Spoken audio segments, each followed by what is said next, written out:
Hey guys, today I will be showing you guys my final predictions for the Premier League. Of course, I released a video earlier showing what my predictions were in, I think, July. Well, now the season's going to start next week and I'm going to show you my predictions. So, the 20 teams in the league, three of them are new. Let's see who will, in my prediction, finish on the top and the bottom.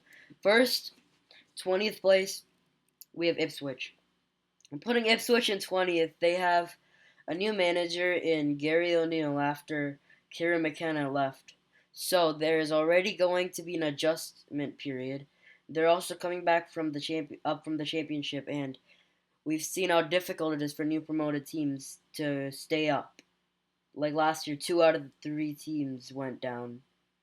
Only Sunderland stayed up, but Sunderland signed a lot of good players. Even though they've made some good signings, I just don't think their squad has the Premier League quality yet. Then in 19th, we have Fulham. This is an upset. I think Fulham will struggle after losing Marco Silva and making a major change in style under Alvaro Arbeloa, who was horrible for Man United. They had a lot of key players leaving, and I think they'll be dragged into the relegation battle, and on the final match day, they're going to be relegated. Then in 18th, we have Hull. I think Hull will struggle with the huge jump from the Championship to the Premier League. They've not been in the Premier League for a while, I think. 7 years, I think. And especially with a squad that still needs more depth. They did not sign that many players. Of course, they just got in because of the controversy that happened with Middlesbrough. They still have some good players, though. But I don't think it's enough to survive.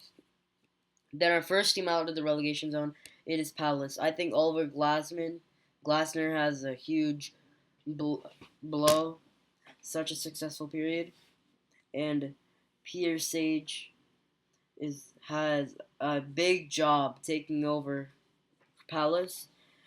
With European football, it's going to be hard since it's the Europa League and they're gonna get. I think they're gonna be focusing more on that, but less on the league, and that's gonna show. 16th, we have Brentford. Brentford could struggle after losing Thomas Frank and Keith Andrews did well last season. They finished ninth last year. But I think that losing a lot of good players and then the change in management will drop them a little bit down the table to 16th. 8th and 15th, we have Coventry. I think Coventry, with Frank Lampard at the helm and some new signings, they will be able to stay up, kind of like what Sunderland did, but not as good as Sunderland. They're not going to get Europe in their first season. I think maybe 2 or 3 seasons down the road, maybe they're going to get Europe. Then 14th, we have Newcastle. I think Newcastle could struggle after losing Anthony Gordon, Sandro Tonali, and Bruno Guimaraes, while Eddie Howe also left the club with Matthias Jasile taking over. So many important players gone. I think they need time to rebuild and could drop all the way down to 14th. From I think last season they finished 10th.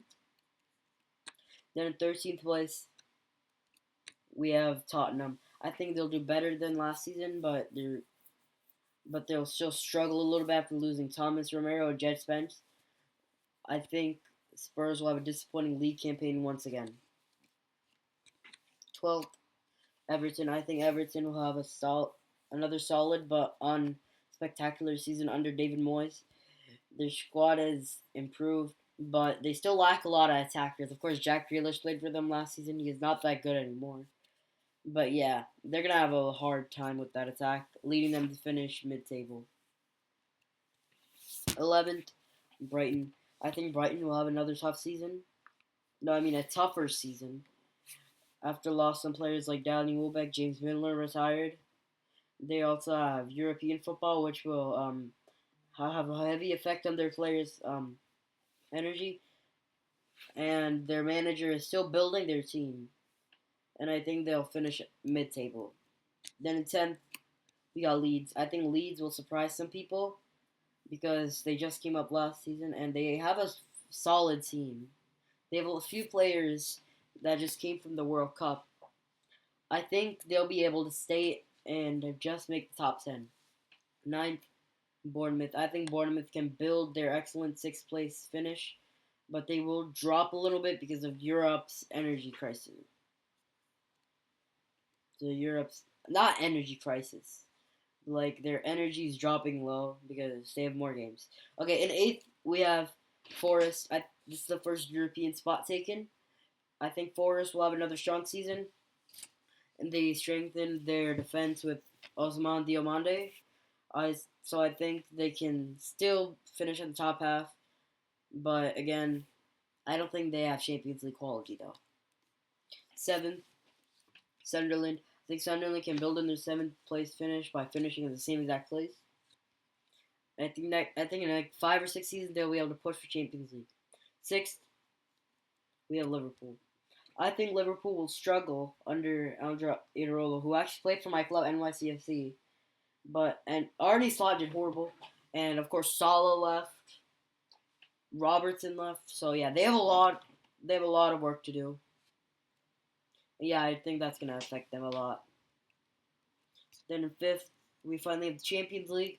First, we have Chelsea. I think Chelsea will improve from last season. Xavi Alonso will have a big effect on that, and then they're also gonna have a pretty good squad. They have a I don't know, no, David Silva was not. Their goalkeeper was not at the World Cup, so no.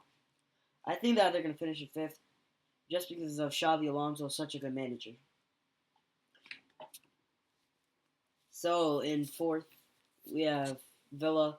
I think Villa can have another strong season under Unai Emery, and their experience in Europe should help them compete with the top teams. I think that they're going to be fighting for the top three by next season, though. Now we're at the top three. Third, we have City. I think City still have one of the strongest squads in the league, but Pep, of course, left. Then Rodri's being linked with Barcelona. Of course, they just lost 3-0 in the Community Shield against Arsenal that happened today when I'm recording this. Second place, Man United. Of course, Man United are Man United. They're not that Man United of the past. But they still have some strong players like Fernandez and Buemo, Cunha. They just got Gamaraes from, I think, Newcastle. Then, of course, we have the champions, Arsenal. I think Arsenal will be champions back-to-back. Mikel Arteta is an amazing manager, so they're going to win back-to-back titles. Okay, guys, that is it for my Champions League predictions. So here it is. So 20th, 19th. Here it is right here. I hope you guys liked it. See you guys later, and